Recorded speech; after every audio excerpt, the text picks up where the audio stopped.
Hi everyone and welcome to the MuseHub podcast. I'm Lauren Tharp and I'm here today with Heather Landry, also known as SandpaperDaisy online. She is an artist that works primarily in the horror genre as well as fantasy and pop art. Hello Heather, how are you doing today? Hey Lauren, hey everybody, doing good. Glad to hear it.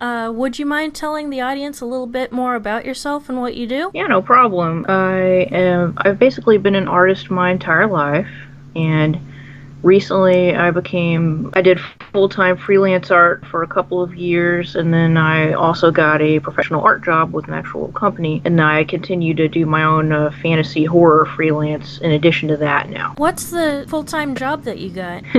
It's kind of a morbid one, but it's pretty neat. If you go to a funeral and you see a nice-looking portrait at the front of the funeral, chances are me or one of my friends might have done it, because we served a heck of a lot of funeral homes across America. Wow, that sounds like an interesting job. It's very interesting, and it's a really huge challenge, because sometimes a poor family will only have someone's driver's license photo with the watermarks all over it, or some really, really bad cell phone photo, or some old vintage photo that's like super marked up. So each one's a puzzle, but it's a cool job. That's really neat. Wow, that's a job that I didn't even know existed for artists. So I'm sure everyone listening is going to be like, "Wow, what?" Yeah, I didn't even know about it until I got the job. So I was the same way. And going back to your own projects for a minute, I know that you've got a new comic that's coming out every week. Oh, well, actually, I've got two things that come out every week. I've got a new novel that's coming out every day, and I have a comic that's currently coming out every week. So I've got both of those running concurrently. Okay, well, tell us a little bit about the novel first. Okay, well, the novel is called The Balance, which for all I know I'm going to have to change later, because I know there's like a website called The Balance that's about like finances, I think. But for the moment, it's called The Balance, and I've been working on it for at least 20 years. But I finally got around to writing the darn thing out this year. It's a fantasy horror novel, and I have no idea whether to say it's more fantasy than horror or the other way around, because it's got pretty big helpings of both. Wow, so you're a writer as well then? Yeah, because my comics, the vast majority of my comics that I make, I also wrote them. So yeah, I'm also a writer. Okay. Would you ever consider going into freelance writing as well as art? I've thought about it. I've done just, like a couple of articles, and I enjoyed it, like just blogging for my, primary art company and stuff like that. So I've thought about it, but I know it's a challenging job, so I don't know if I would ever go into it very deeply. That sounds like you prefer art then. Yeah, definitely art is where my heart lies, yeah. Let's hear more about your comic then, because that's more art-based, even though you also wrote it. Sure, the comic is called The Killing of Dreams, and like most of my art, it's based upon a dream that I had. In this case, my dream started with seeing something crawling across a snowy landscape at night. And then when I woke up, I had the idea for pretty much the whole comic. And it has to do with this isolated, snow-locked little village, and the adults in this village, and we only ever see two of them, keep finding these fantastical creatures slain, dead in the snow every once in a while in the morning. And they are concealing this from the children so as not to alarm them. And what's happening is these are the children's dreams, and something is killing them at night, and the adults are trying to hide it from them. Wow. I've actually read this comic because you released it on Amazon a while back as a Kindle book. Mm-hmm, yeah. Yeah. But hearing the way that you describe it, it's bringing back all these memories, like, oh yeah, wow, I should read that again. Well, eventually I'll be making a little bit of new content for it, because I've had some people request it. So, and I had wanted to actually write a little bit more of the story that you wrote, like a little bit past that point. So okay. I'll be doing that next. But yeah. So sort of like an expansion pack for a game that's already out. Exactly. DLC. Here you go. Yeah. Very nice. And you're also the one that I chose to do the banner for the MuseHub website. So we'll be seeing that pretty soon. Heck yeah. It's gonna be awesome. I can't wait. Oh, thanks. I will give you my best. Well, I can attest from, personal experience that you are very qualified at what you do, and that you turn in good work at speedy deliveries and all that good stuff. But why don't you tell the audience in your own words what makes you special and why they should choose you as a freelance artist? Well, whenever I take on a freelance job, I take that job on because I either genuinely believe in the project, I genuinely believe in the client, or both. So whenever you get my work, even if the job seems like maybe it's a little bit mundane or maybe it's outside of my normal focus, you get my best heartfelt work because I only work on stuff that I believe in. Wow, I wish that I could say the same. I know, yeah, I'm coming kind of from a place of privilege there because I have the 40-hour week, studio art job, so like that's why I can do that. But yeah, if you get me, you got me because I chose you because I believed in you. That's awesome. Yeah, so many freelancers are taking on jobs willy-nilly and just doing whatever they can to get by. And like you said, it's a place of privilege that you're able to do what you do for the people that you believe in and the projects that you love. Yeah, I'm grateful for it every day, believe it. Let's see, what else? What else you got going on? I know that you just did an art show locally. EvilCon. Yep, the two shows that I like to do locally here buried in the Midwest here where we are one is called EvilCon, and it's actually a pretty hefty anime convention now. Like, I'm really proud of them. They've really grown up like a mushroom in the past few years, and I just love that. The people there are so sweet and wonderful, and I'm a huge geek, so I really like anime and cartoons, and you see some like D&D stuff and some Star Wars stuff too and all that good stuff. And so I genuinely enjoy going there every year. And I do the little mascots for their website and their programs every year.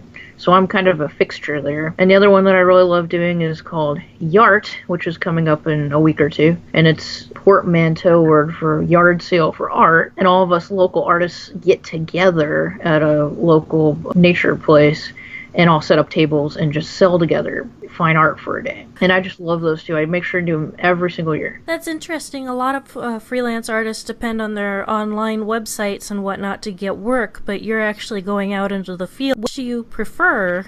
Yeah, I'm sorry. Well, which do you prefer? Do you prefer the online interactions, or do you prefer the face-to-face meetings with people in the real world? I prefer the face-to-face, and for me, and like I said, my condition's probably a little different because I'm in a relatively medium-small Midwestern town, but that's also where the vast majority of my clients come from, because for example, I was just sitting in the tub the other night and I got a message on Instagram, and it was a gentleman who had been married to a lady 5 years ago who had like bought a piece of my art, and then he asked me to please get him some art, so I made a bunch of money just sitting in my bathtub from this guy who I tangentially knew. And then awesome. And even like one of the actual industry freelance gigs that I had recently where I illustrated something for a gaming module was because I went to Gen Con 2 years in a row and spoke to the person in charge of the small gaming company face to face 2 years in a row. So virtually all of my business had something to do with me actually getting to meet the person, even if they don't live anywhere near me, because I mean she lives in Ireland, I think. But so that's how I work. That's awesome. You must have some pretty good social networking skills then. Well, I feel like I'm full of BS. Like I can talk about just about anything. That's about it. Maybe my awkwardness makes people feel at ease. I have no idea. It could be.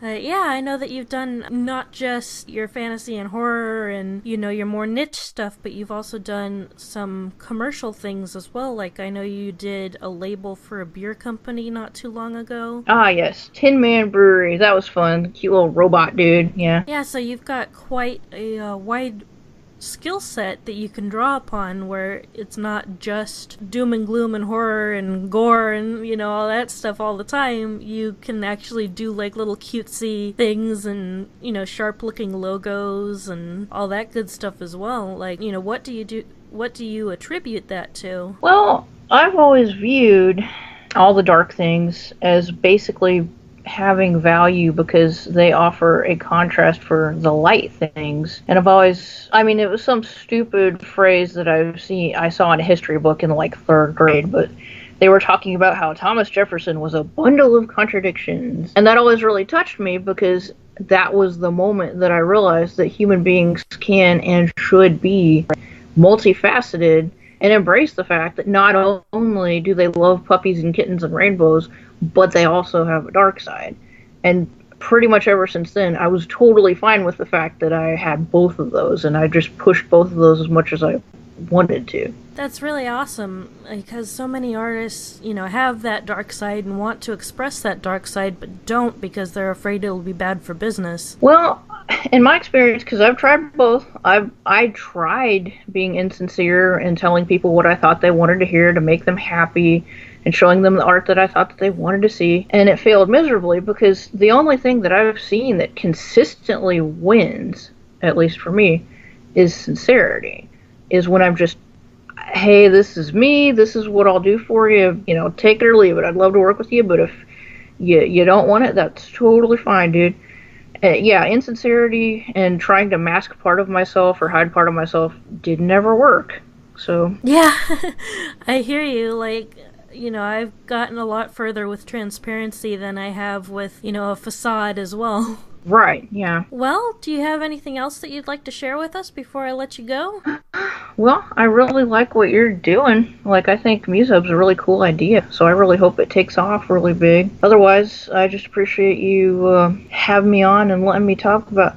Oh, there is one thing I would like to talk about, which I have no idea if this has any bearing on what you want to talk about or not, but basically, one big debate that we have around here, art-wise, is whether or not artists should offer limited art. Now, I'm not talking about if you do a job for a client and, you guys decide what your terms are and what they own and stuff. That's totally fine. I understand that. But there's a lot of people around here who would like to collect art simply because there's only one copy. And I want to add that, in my opinion, art should not just be for the privileged. There should not be one copy of it.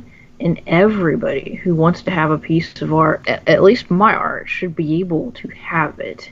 So I am super not into limiting stuff. Even when I did a limit for a Kickstarter challenge, I made sure and read all the stuff really carefully to make sure that I could still offer other instances of other kinds of that picture. But, people wanted to feel special and have, which you were one of, which I appreciate. But they wanted to feel special and have, a 8x10 archival, one that I painted on by hand.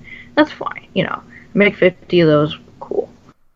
But people can still get that image legally as something totally different, because I really don't want to ever tell somebody they can't have something. I think that's just nuts.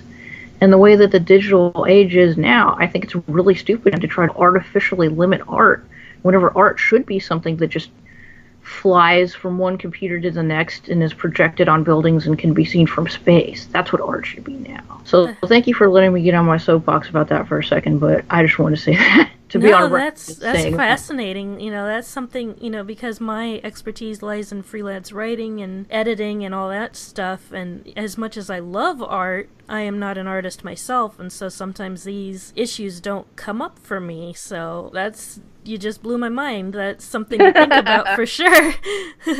Because I don't want art to be just for the privileged either. I want to be able to, at least own a small copy of something I like. I'm not gonna own the Mona Lisa or whatever, but I can have a postcard of it.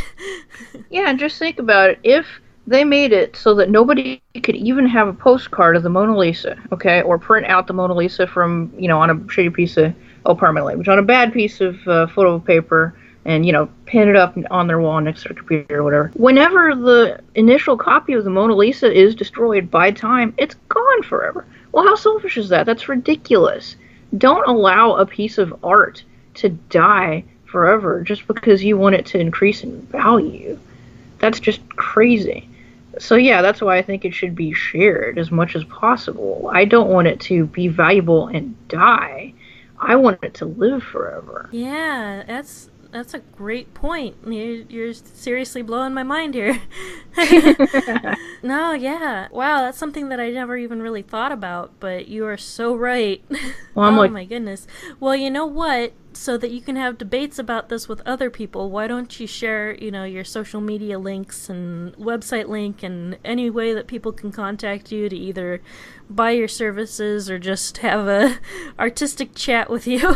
Yeah, no problem. Do you want me to say them out loud? And is there a way to post them, like, underneath wherever you upload this or whatever? Oh, yeah, I'll be writing them down on the blog page when this podcast goes up so that people can have actual links to click on, but it would be good for you to say it out loud as well, just because since this is a podcast and most people are listening to it rather than reading it. Yeah, like in their car or whatever, yeah. Yeah. Okay, so basically, guys, I always love to talk to everybody, especially somebody who's, like, really passionate about whatever. So the easiest way you can get to me is I've got pretty much everything under the word SandpaperDaisy. It's all one word. That goes for Twitter is @SandpaperDaisy. Instagram is, I think like Instagram.com/SandpaperDaisy. I think that's how those go. Website, SandpaperDaisy.com. The place where I'm uploading my novel and my comics for all of you guys to read for free is called Tapastic Comics or Tapas Comics, and that's like tapas.io/SandpaperDaisy. Again, that's got all my comics and my novel on there, and those all free. So pretty much, Facebook, SandpaperDaisy Art. One word. I think that's the only one where I had to tack something onto SandpaperDaisy. But you can search the internet, the single word SandpaperDaisy, and you should have a bunch of stuff pop up as well. DeviantArt, same way.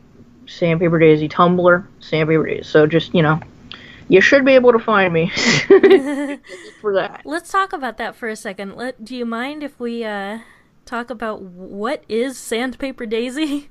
Oh, yeah, that's fine. A very simple idea that I had whenever I was a, high school kid.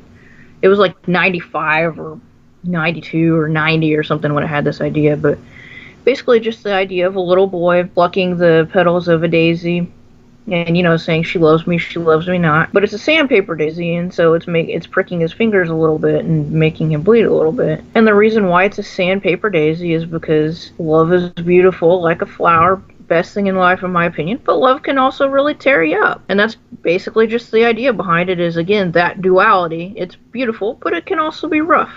And that's what Sandpaper Daisy means to me. That's awesome. Yeah, that's really cool. Thank you for sharing that story with us. I had heard it like several years ago, but it's good to hear it again. All right, Heather, if that's all you got to say, then I will let you go, and you are now the longest podcast guest I've had so far, so congratulations on that. Oh, I'm sorry, guys, you had to listen to me ramble on. Huh. No, I enjoyed it, and I think everyone else will too. Oh, and if you hear something weird in the background, I'm sorry. My husband just apparently walked into one of those little door spring thingies several times, so sorry. I have no idea if they'll show up, but that's what that was. I'm concerned because we're having a massive windstorm where I am as well. So even though I shut all the windows and locked myself in a little room, I'm worried that some of the whooshing from outside is getting on this recording. But hopefully people can hear us over our various wind-related issues. Yeah, I have faith that our story will come through the maelstrom, just like Dorothy. Yay! Yay! And I guess that's about it. Thank you everyone for listening. This has been the MuseHub podcast with Heather Landry, also known as Sandpaper Daisy. Be sure to check her out online, and see you next time. Bye, guys!